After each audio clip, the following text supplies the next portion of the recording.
काल आपण जो व्हिडिओ बघितला पी ब्लॉक एलिमेंट्सचा, तो 16th ग्रुप फॅमिलीमधला, पर्टिक्युलरली त्याचे जे एलिमेंट्स आहेत त्यांचा ट्रेंड्स, म्हणजे NS2 NP4 हा इलेक्ट्रॉनिक कॉन्फिगरेशन आहे. मग त्याचा आयोनायझेशन एन्थाल्पी, ओके, त्याची इलेक्ट्रोनिगेटिव्हिटी, त्याचं metallic character, down the group कसे ट्रेंड्स येतात हे आपण काल बघितलं. त्याच्या बरोबरीनंच सल्फरचे पकड रिंग्स कशी आहे ते बघितलं आणि reactivity of halogens with this particularly oxygen family मेंबर्सची हॅलोजन बरोबरची रिॲक्टिव्हिटी आणि त्याचे डायहॅलाइड्स, टेट्राहॅलाइड्स आणि हेक्साहॅलाइड्स कसे होतात हे आपण बघितले आणि त्याचे कॅरेक्टर्स बघितलेले होते. आज आपण महत्त्वाचा पार्ट बघायचा आहे, म्हणजेच द कंपाऊंड्स. आता ऑक्सिजनचा पहिला कंपाऊंड येतो ज्याला आपण डाय ऑक्सिजन म्हणतो. आता हा जो डाय ऑक्सिजन आहे म्हणजे तुमचा नॉर्मली जो O2 आहे, ह्याच्यामध्ये तुम्हाला दोन प्रकारच्या प्रिपरेशन्स मेथड्स आहेत. एक लॅबोरेटरी मेथड्स आहेत आणि लॅबोरेटरी मेथड्समध्ये आपल्याला KClO3 म्हणजेच हा आपल्याला जो KClO3 आहे त्याचा जर तुम्ही बघितलं तर dioxygen is a conveniently prepared from KClO3. तो 4 पार्ट्स घेतला जातो आणि त्याला हिटिंग केलं जातं 420 केल्विनला in presence of a manganese oxide MnO2. Okay, आणि हे आपण केल्यानंतर, ही रिॲक्शन्स कॅरीड आउट केल्यानंतर आपल्याला ऑक्सिजन हा प्रोड्यूस होतो. ही लॅबोरेटरी मेथड ही बऱ्याच ठिकाणी अडॉप्ट केली जाते आणि MnO2 कॅटॅलिस्ट म्हणून ऍक्ट होतो आणि जर तो यूज केला नाही तर टेम्परेचर हे 720 केल्विन पर्यंत आपल्याला न्यावं लागतं, हे लक्षात ठेवा. आणि दुसरी जी लार्ज स्केल प्रिपरेशन आहे ते electrolysis of a water molecule केल्यानंतर H2 आणि O2 हे तयार होतात. ही दुसरी मेथड. आणि तिसरी मेथड म्हणजेच जे आपल्याला एअर इंडस्ट्रियली जी मेथड असते ती एअरचं लिक्विफिकेशन्स केलं जातं आणि लिक्विफिकेशन्स करून नायट्रोजन आणि ऑक्सिजनचं फ्रॅक्शनल डिस्टिलेशन करून आपल्याला नायट्रोजन आणि ऑक्सिजन हे सेपरेट आउट करता येतात, हे लक्षात ठेवा. परंतु नॉर्मली जर तुम्ही रिॲक्शन्स जर बघितल्या तर आपल्याला KClO4 जो आहे, पर क्लोरेट जो आहे, ओके, क्लोरेट्स असतील, नायट्रेट्स असतील, परमॅंगनेट्स असतील, त्यांना हिटिंग केल्यानंतर आपल्याला ऑक्सिजन बघायला मिळतो. मग ऑक्सिजनच्या प्रॉपर्टीज तुम्ही बघू शकता. तो कलरलेस आहे, ओडरलेस गॅस आहे, त्याची सोल्युबिलिटी आहे हे बघू शकता तुम्ही. तो हेवियर दॅन एअर आहे. आणि मग त्याच्या केमिकल प्रॉपर्टीज आहेत. आता केमिकल प्रॉपर्टीज ह्या जर तुम्ही बघितल्या, कंबशन प्रोसेसमध्ये सगळीकडे लागतोच ना, जाळण्याकरता. पेरॉक्साईड बनवण्याकरता ऑक्सिजन लागतो. मेटल बरोबरची रिॲक्शन असू दे, नॉन मेटल बरोबरची रिॲक्शन्स असू दे, आपल्याला पर्टिक्युलरली ऑक्सिजन हा युजफुल आहे. त्या रिॲक्शन्स आहेत. ह्यामधल्या रिॲक्शन्स बघायच्या तर त्या अमोनिया बरोबरची बघा. रिॲक्शन्स बघायची असेल तर हायड्रोक्लोरिक ऍसिड बरोबरची रिॲक्शन ही इम्पॉर्टंट रिॲक्शन आहे. आता हायड्रोकार्बन बरोबर रिॲक्शन्स म्हणजे कंबशन आहे. तुम्हाला माहिती आहे कुठलाही हायड्रोकार्बन ऑक्सिजन बरोबर कंबशन प्रोसेसमध्ये जातो तर कार्बन डायऑक्साईड आणि वॉटर मॉलिक्यूल देतो आणि H2O तयार होतो, हे लक्षात घ्या. मग त्याच्यानंतर त्याचे युजेस बघू शकता. आता ह्यामध्ये महत्त्वाचा पार्ट येतो, ज्यावेळेला ऑक्सिजन रिॲक्ट करतो त्यावेळेला डिफरंट टाईप्स ऑफ ऑक्साईड्स तयार होतात. ते म्हणजेच acidic oxide, basic oxide, neutral oxides and amphoteric oxides बघायला मिळतात. आता ॲसिडिक ऑक्साईड्स म्हणजेच काय, जर लक्षात घ्या तुम्ही, ज्या वेळेला ऑक्साईड्स, कुणाचे ऑक्साईड्स, जे आपल्याला नॉन मेटल्सचे ऑक्साईड्स, ओके, ज्या वेळेला कंबाईन होतात वॉटर बरोबर तर त्यावेळेला तुम्हाला ॲसिड फॉर्म करतात, म्हणून ते ॲसिडिक ऑक्साईड्स येतात. ओके, हे लक्षात ठेवा. म्हणजे non metal oxides they are combine with water, they can form acid, म्हणून सगळे नॉन मेटल्सचे ऑक्साईड्स हे ॲसिडिक ऑक्साईड्स म्हणून येतात.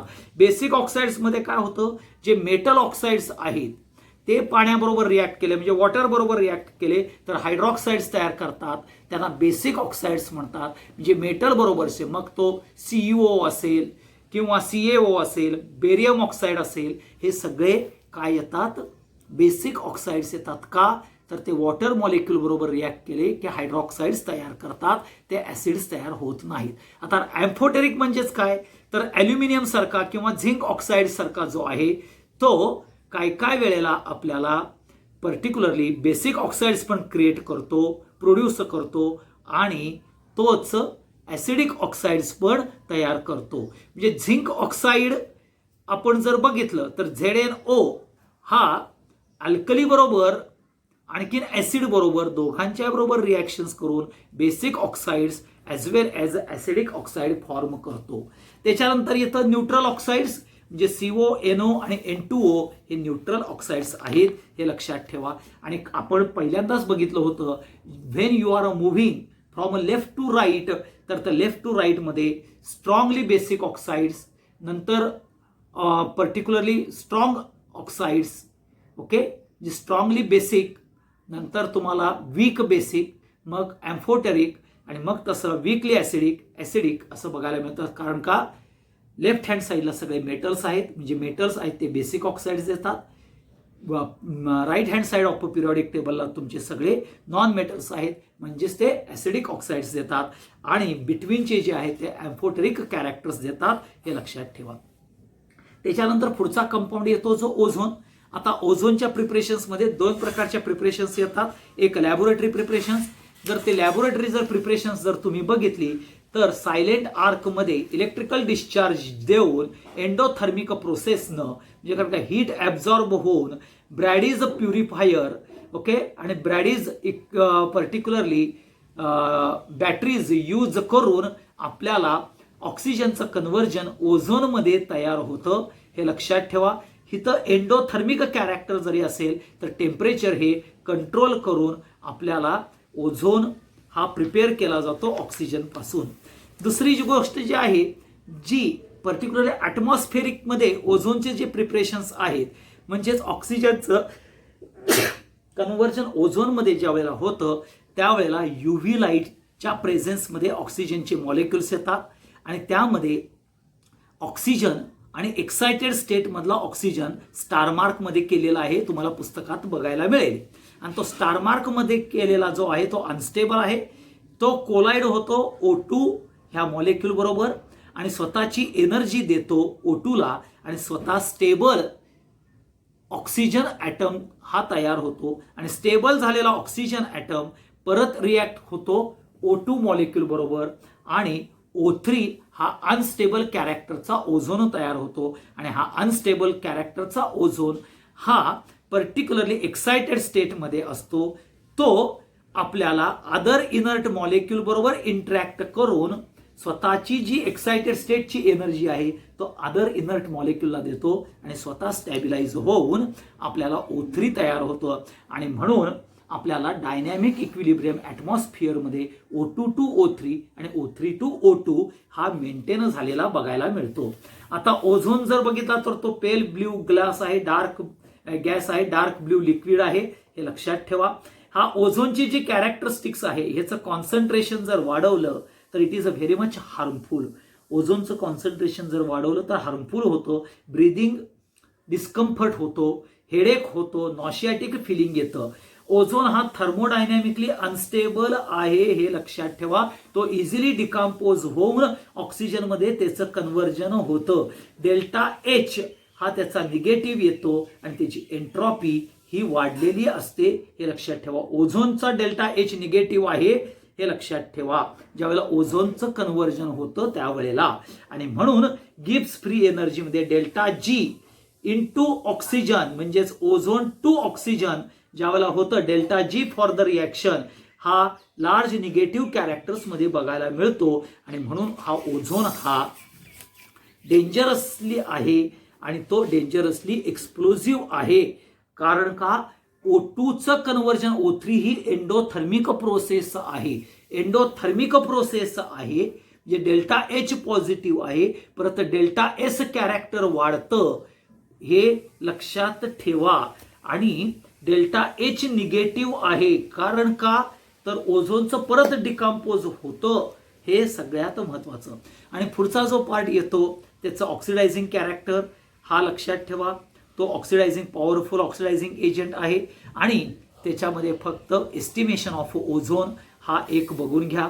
एस्टिमेशन ऑफ ओझोनमध्ये ओझोनचं एस्टिमेट कसं केलं जातं तर पोटॅशियम आयोडाईड सोल्युशन घेतलं जातं विथ बोरेट बफर. pH त्याचा 9.28 आहे. ह्यांची रिॲक्शन्स केली जाते. Ozone reacts with potassium iodide with borate buffer आणि त्यातून आयोडीन जो लिबरेट होतो त्याचं टायट्रेशन केलं जातं सोडियम थायोसल्फेट बरोबर आणि तुम्ही क्वांटिटेटिव्ह ॲनालिसिसनं ओझोनचं एस्टिमेशन होतं. ह्यामध्ये ओझोनचं एस्टिमेशन करण्याकरता पोटॅशियम आयोडाईड KI आणि बोरेट बफर pH 9.2 हा यूज केला जातो आणि टायट्रेशन केलं जातं सोडियम थायोसल्फेट हे लक्षात ठेवा. आणि पुन्हा रिझल्टिंग स्ट्रक्चर्स आहेत त्याचे रिझोनेटिंग स्ट्रक्चर्स बघा, त्याचे इम्पॉर्टंट युजेस बघा. पुढचा पार्ट येतो सल्फर. सल्फरचे तुम्हाला माहिती आहे मोनोक्लिनिक आहे, रोम्बोक्लिनिक आहे, त्याची पकड रिंग्ज आहे. ओके, आता 369 हे जे टेम्परेचर आहे हे 369 हे टेम्परेचर सगळ्यात महत्त्वाचं टेम्परेचर आहे कुणाच्या मध्ये सल्फर बरोबरचं. म्हणजे सल्फरचं रोम्बिक टू मोनोक्लिनिक आणि मोनोक्लिनिक टू पर्टिक्युलरली रोम्बिकमध्ये 369 हे टेम्परेचर महत्त्वाचं आहे. 369 kelvin and transforms into alpha sulphur below 8. जे 369च्या खालती गेलं तर आपल्याला अल्फा सल्फरमध्ये कन्व्हर्जन होतं. ओके, आणि त्याच्यापेक्षा जास्त गेलं तर तुम्हाला बीटा सल्फर हे येतं. म्हणून 369 is the stable temperature for the both the forms of the sulphur. म्हणजे रोम्बिक सल्फर म्हणजे अल्फा सल्फर आणि बीटा सल्फरचं दोन्हीही स्टेबल फॉर्ममध्ये येताना 369 केल्विन हे आहे. त्याच्या बिलो आलं तर ते अल्फा सल्फरमध्ये होतं, जरा अबाव गेलं तर बीटा सल्फर तयार होतं. एवढं लक्षात ठेवा. मग त्यामध्ये cyclo S, plastic sulphur, okay, milk of sulphur. हे मिल्क ऑफ सल्फर बघून घ्या. त्यामध्ये कॅल्शियम पेंटासल्फाईड आणि कॅल्शियम थायोसल्फेट ह्याचा फॉर्म्युला लक्षात ठेवा. कोलाइड सल्फर बघून घ्या. आता ह्यामध्ये सगळ्यात महत्त्वाचं त्याचे इम्पॉर्टंट युजेस वगैरे कोणीही विचारत नाही. फक्त ह्यामध्ये रिड्युसिंग नेचर हा जरासा बघून ठेवा सल्फर डायऑक्साईडचा. ओके, हे लक्षात घ्या. प्रॉपर्टीज कोणी विचारत नाहीत सल्फर डायऑक्साईडची. ओके, त्या सल्फर डायऑक्साईड्समध्ये त्याचं स्ट्रक्चर हे महत्त्वाचं आहे. SO2 मॉलिक्युल्सचा अँग्युलर स्ट्रक्चर आहे हे लक्षात ठेवा. त्यामध्ये sp3 हायब्रिडायझेशन कॅरेक्टर्समध्ये आहे तो, तरी सुद्धा त्याचा बॉन्ड अँगल आहे 190. sp2 हायब्रिडायझेशन कॅरेक्टरमध्ये आहे, बॉन्ड अँगल आहे SO2 चा 119. sp2 म्हटलं तर 120 यायला पाहिजे. sp2 हायब्रिडाइज जरी S असेल तरी ड्यू टू लोन पेअर आपल्याला अँगल चेंज होतो 120 to 119 चा.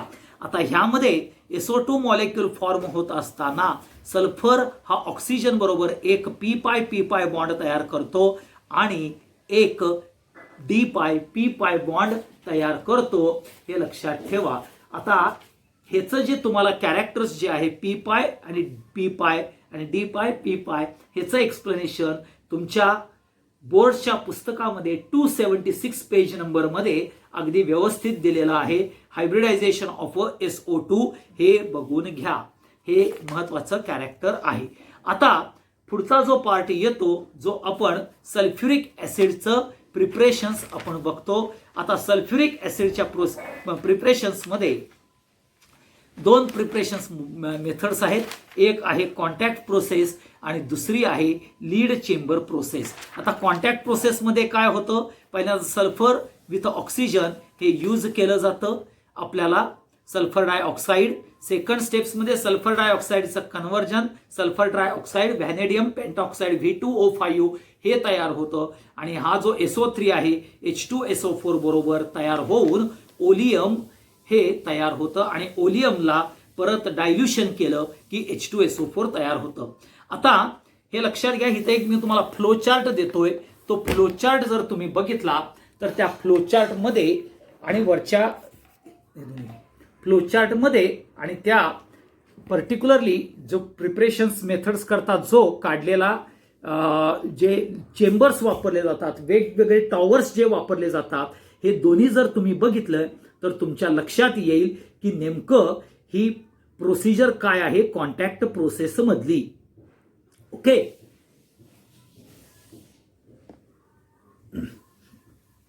तर हा चार्ट नीट बघून घ्यायचा आहे आणि मग तुम्हाला तो प्रोसेस तुमच्या लक्षात येईल. आता लक्षात घ्या, ह्यामध्ये पर्टिक्युलरली एक डस्ट पायराईट ओके, हे लक्षात ठेवा. फेरस पायराइट हे काय केलं जातं, हिट आउट केलं जातं. त्यातून SO2 गॅस हा डस्ट चेंबरमध्ये आणला जातो.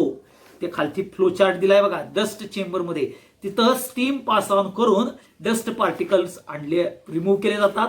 मग कूलरमध्ये आणले जातात. तिथं गॅस कूल केला जातो.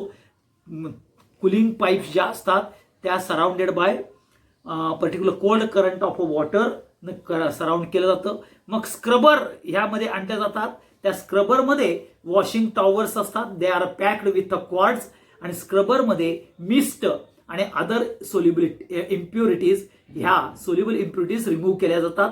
नंतर ड्राईंग टॉवर्समध्ये नेलं जातं, जिथं तुम्हाला स्प्रे ऑफ H2SO4 मांडून जे अदर गॅसेस आहेत ते ड्राय केले जातात.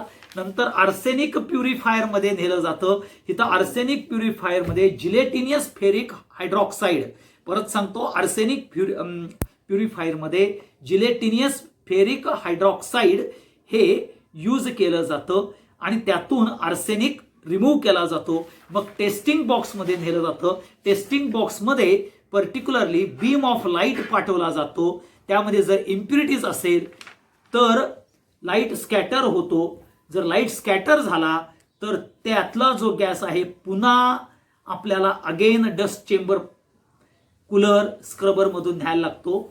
आणि जर इम्प्युरिटी नसतील तर तो SO2 गॅस प्री हीटर मध्ये लिहिला आहे, म्हणजे सल्फर बर्नर म्हणून तुम्हाला तुमच्या आता मी जो चार्ट पाठवला आहे, चार्टच्या वरती तुम्हाला जी डायग्रॅमॅटिक फिगर्स आहेत, okay, diagram of manufacturing sulphuric acid, तिथं प्री हीटर मध्ये नेला जातो.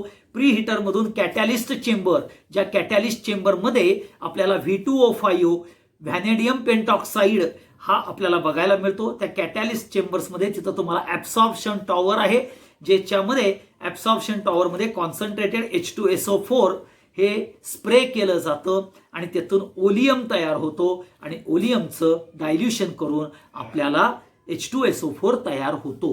पुढचा पार्ट येतो ज्याला आपण लीड चेंबर प्रोसेस म्हणतो. ह्या लीड चेंबर प्रोसेस मध्ये लक्षात घ्या, SO2 plus O2 is equal to twice H2O in presence of a nitric oxide. हे याच्यापासून H2SO4 ही वन स्टेप रिॲक्शन्स बघायला मिळते. परंतु ही वन स्टेप रिॲक्शन नसून आपल्याला 4 स्टेप्स मध्ये रिॲक्शन आहे, ही लक्षात ठेवा. आणि ती तुमच्या पुस्तकात लीड चेंबर प्रोसेस ही दिलेली आहे. ती लीड चेंबर प्रोसेस ही आपल्याला 277 पेज वरती दिलेली आहे. त्यामध्ये पहिलं जी स्टेप्स आहे, वॉटर मॉलिक्यूल बरोबर नायट्रिक ऑक्साईड रिॲक्ट करून HNO3 तयार होतं. दुसऱ्यामध्ये सल्फर प्लस ऑक्सिजन SO2 तयार होतो. HNO3 आणि SO2 पहिल्या 2 रिॲक्शन्स मधून तयार झालेले प्रॉडक्ट, त्यांची रिॲक्शन केली जाते. SO3 तयार होतो आणि हा SO3 H2O बरोबर रिॲक्ट करून तुम्हाला H2SO4 तयार होतो. त्याला लीड चेंबर प्रोसेस म्हटलं जातं. मग तुम्ही H2SO4 ची फिजिकल प्रॉपर्टीज, कॅरेक्टरिस्टिक्स बघू शकता. तो डिहायड्रेटिंग एजंट आहे, म्हणजेच रिमूव्हिंग वॉटर मॉलिक्यूल, त्याच्या रिॲक्शन्स दिलेल्या आहेत तुम्हाला. त्याच्यानंतर ऑक्सिडायझिंग प्रॉपर्टीजच्या रिॲक्शन्स दिलेल्या आहेत. आणि सल्फ्युरिक ऍसिड कुठल्या कुठल्या मेटल बरोबर रिॲक्ट करतो आणि कुठल्या कुठल्या मेटल बरोबर रिॲक्ट करत नाही हे लक्षात ठेवा. Metals like Cu, Pb, He, Bi ह्याच्या बरोबर H2SO4 ची रिॲक्शन होत नाही, हे लक्षात ठेवा. Reaction with PCl5, reaction with KClO3 ह्या इम्पॉर्टंट रिॲक्शन्स आहेत. बाकीच्या रिॲक्शन्स इम्पॉर्टंट नाहीत. युजेसमध्ये फक्त लक्षात घ्या, पिकलिंग ही प्रोसेस काय आहे. Pickling is the industrial process. आता ह्या इंडस्ट्रियल प्रोसेसमध्ये कुठल्याही मेटल बरोबर ऑक्सिजनची रिॲक्शन होऊन मेटल सरफेस बरोबर ऑक्साईड फिल्म तयार होते.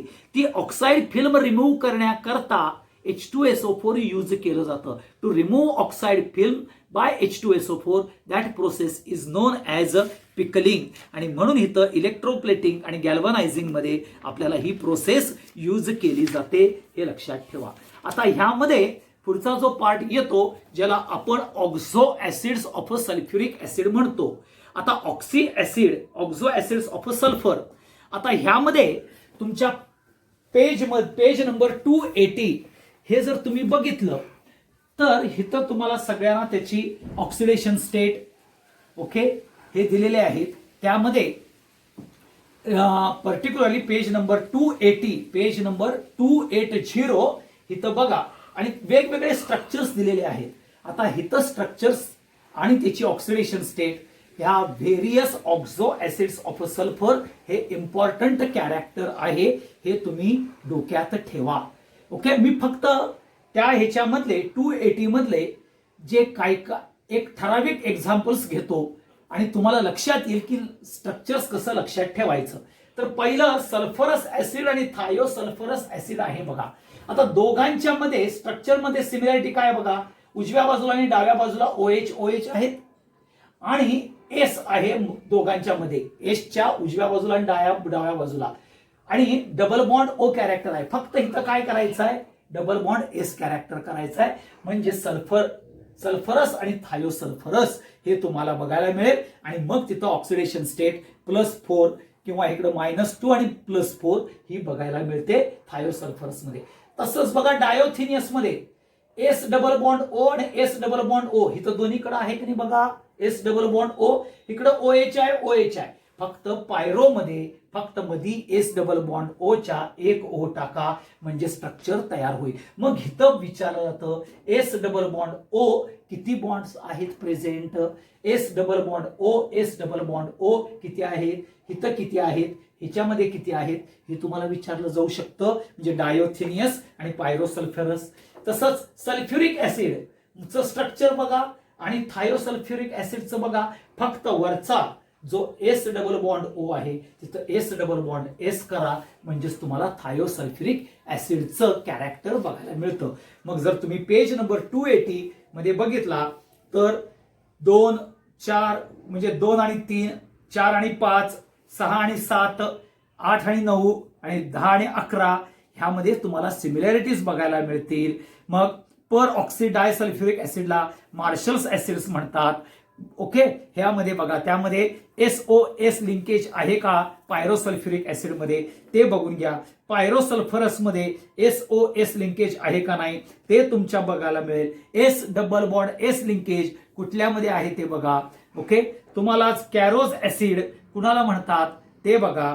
नंतर ऑइल ऑफ विट्रॉल हे कुणाला म्हणतात तर ते H2SO4 ला म्हणतात, हे पण तुमच्या मध्ये माहिती असलं पाहिजे.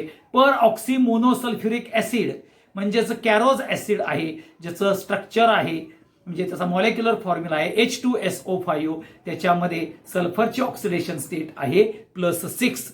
हे लक्षात ठेवून एवढं ऑक्झो ऍसिड्स ऑफ सल्फर आणि ऑक्झो acids of particularly oxy acids of phosphorus हे दोन्ही कॅरेक्टर बघा. ह्याच्यावरती जास्त एक्झाम्पल्स तुम्हाला विचारले जातात.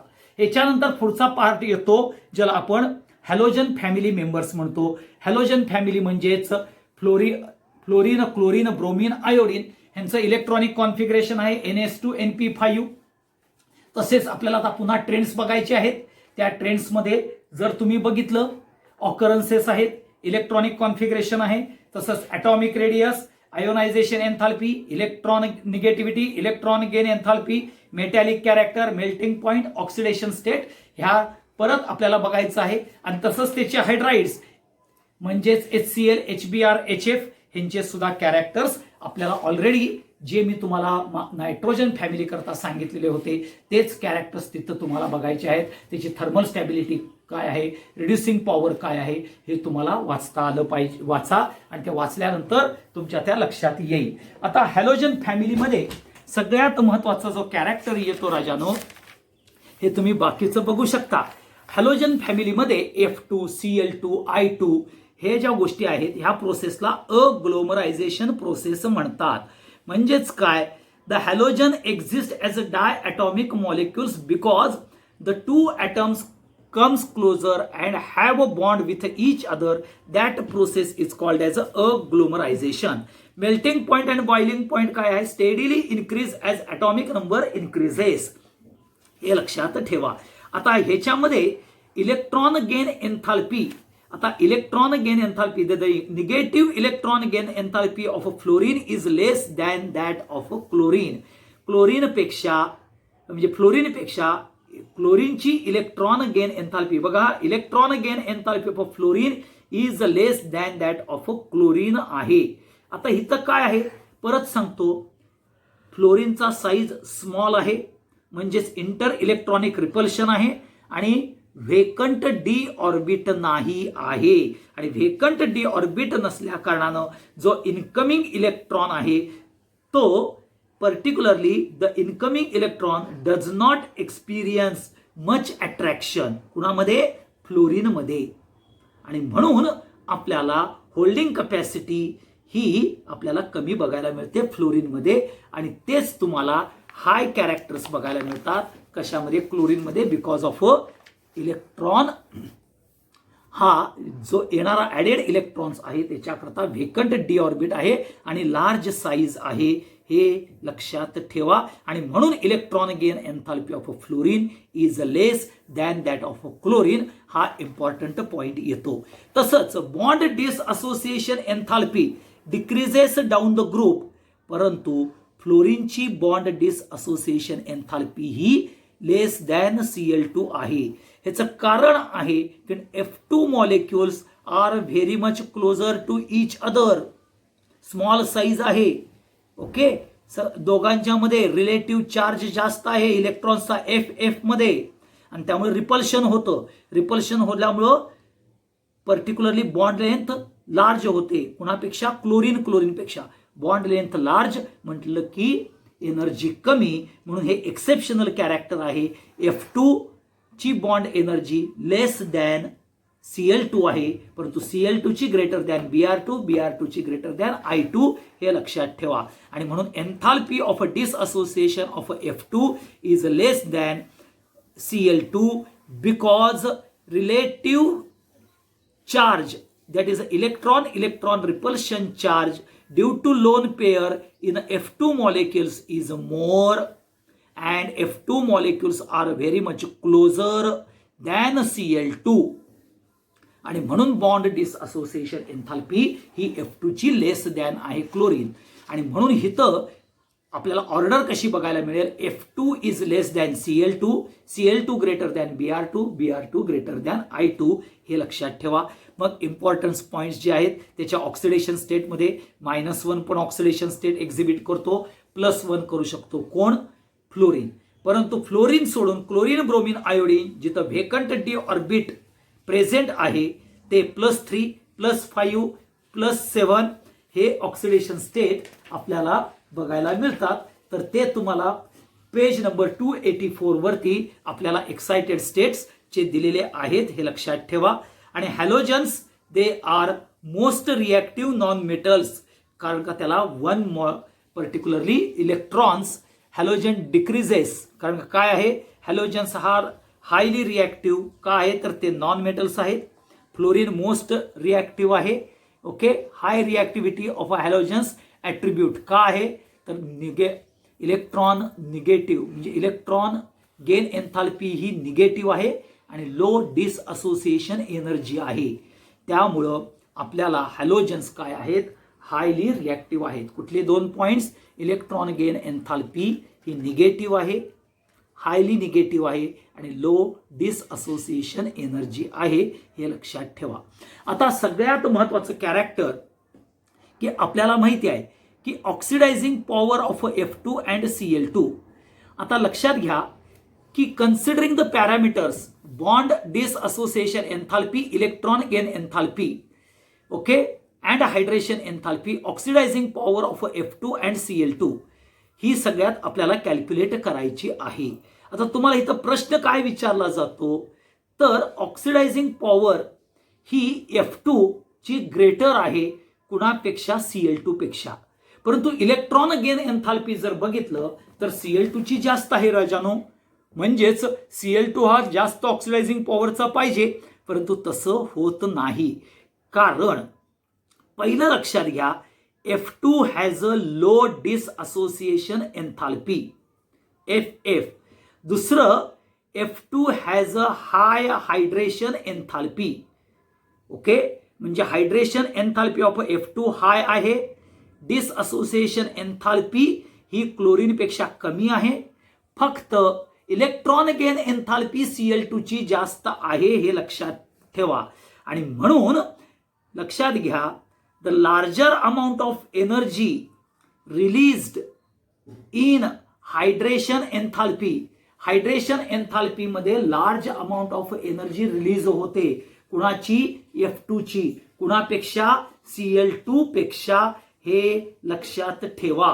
आणि त्यामुळं जर तुम्ही बघितलं X म्हणजेच तुम्ही क्लोरीन, ब्रोमीन, फ्लोरीन किंवा आयोडीन घेतलं, X बरोबर तुम्ही इलेक्ट्रॉन गेन केला तर X मायनस होईल, म्हणजे ती इलेक्ट्रॉन गेन एन्थाल्पी आली. ओके. X2 चं डिसअसोसिएशन केलं म्हणजेच आपल्याला X आयन्स येतील आणि तो X2 गॅस ज्यावेळेला वॉटर मॉलिक्युल्स बरोबर रिॲक्ट करेल त्यावेळेला हायड्रेशन एन्थाल्पी येईल. म्हणजेच dissociation enthalpy, electron gain enthalpy आणि हायड्रेशन एन्थाल्पी हे तिन्ही कॅरेक्टर महत्वाचे इम्पॉर्टंट येतात. आणि म्हणून हायड्रेशन एन्थाल्पी आणि लो डिसअसोसिएशन एन्थाल्पी ह्याच्यामुळं delta H of fluorine is more negative than chlorine. क्लोरीनचा इलेक्ट्रॉन गेन एन्थाल्पी फक्त जास्त आहे, परंतु डेल्टा H निगेटिव्ह हा फ्लोरीन पेक्षा कमी आहे. म्हणजे ओव्हरऑल घेतलं कुठली कुठली? डिसअसोसिएशन, इलेक्ट्रॉन गेन आणि हायड्रेशन ह्या तिघांच्या मध्ये कॅल्क्युलेशन्स केलं, तिघांची ऍडिशन केली तर डेल्टा H निगेटिव्ह फ्लोरीनची जास्त येते कुणापेक्षा? क्लोरीनपेक्षा. म्हणून फ्लोरीन हा मोर ऑक्सिडायझिंग पॉवरचा आहे कुणापेक्षा? Cl2 पेक्षा. हे लक्षात ठेवा. हा सगळ्यात महत्वाचा. बाकीच्या रिॲक्शन्स इम्पॉर्टंट नाही आहेत. आता तुम्हाला पर्टिक्युलरली ऍसिडिक स्ट्रेंथ ह्या कॅरेक्टर्स मध्ये आपल्याला बघायचं आहे. कोणाचं? HF, HI, HBr आणि HCl ची. आता bond length, bond dissociation enthalpy, thermal stability, reducing character हे तुम्ही वाचू शकताय. म्हणजेच हायड्राइड्स कुठले? HF, HCl, HBr, HI चे. ह्यामधला मी फक्त ऍसिडिक स्ट्रेंथ लिहून तुम्हाला सांगणार आहे. आता ऍसिडिक स्ट्रेंथ काय आहे राजानो? की तुम्ही म्हणताय की HF is the weakest acid आणि HI is the strongest acid. म्हणजेच आपल्याला जी ऑर्डर जी येणार आहे HI is greater than HBr, HBr is greater than HCl आणि HCl is greater than HF. ही काय येते ह्याचं एक्सप्लेनेशन्स लक्षात ठेवा. तुम्हाला माहिती आहे की मोस्ट इलेक्ट्रोनिगेटिव्ह इलेमेंट फ्लोरीन आहे. देअरफॉर इलेक्ट्रोनिगेटिव्हिटी डिफरन्स बघितला तर HF चा हा जास्त आहे as compare to HI, HBr and HCl. So there should be a decrease gradually. Okay. कारण का इलेक्ट्रोनिगेटिव्हिटी ग्रॅज्युअली डिक्रीज होत जाते. म्हणजेच on the basis of a electronegativity factor HF should be a more acidic. Okay. On electronegative factor तर आपल्याला मोर acidic कोण पाहिजे? तर HF पाहिजे. परंतु डिसअसोसिएशन एन्थाल्पी जर बघितली तर ही HI ची मोठा आहे, हायड्रोजनचा साईज कमी आहे. म्हणून बॉन्ड डिसअसोसिएशन एन्थाल्पी HI ची सगळ्यात कमी आहे आणि HF ची ही सगळ्यात जास्त आहे. म्हणून HI बॉन्ड इज वीकर आणि म्हणून इझिली डिसअसोसिएट होतो दॅन HF. म्हणून इलेक्ट्रोनिगेटिव्हिटी कॅरेक्टर वरती